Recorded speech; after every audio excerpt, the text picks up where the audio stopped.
One question that people often ask me is about investing in their kid. And I'm talking about the earliest ages in terms of being professional athletes.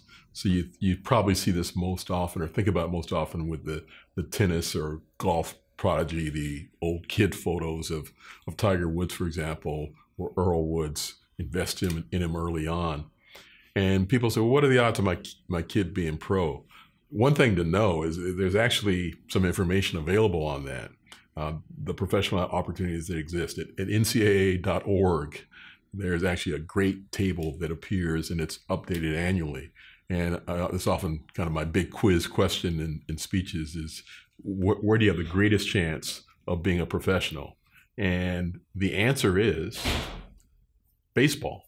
That there are more professional jobs in baseball, nearly 500,000 in baseball.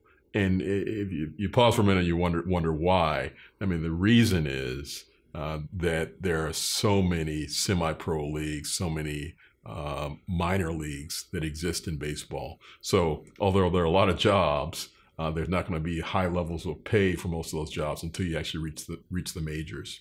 But for the others, it's pretty staggering of the small odds of being a professional. So in terms of thinking about your kid, my advice is always make sure it's something your kid enjoys doing. Don't count on this being the way out of whatever you want to get out of, if your kid being your passport.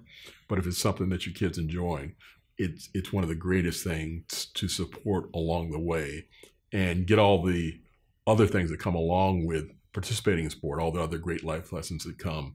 And you can also use sport to encourage your kid to study. They're not allowed to be in XYZ league unless they have a certain grade point average. So kids in sport, valuable, but don't count on it to be the big payday that a lot of people seem to focus on.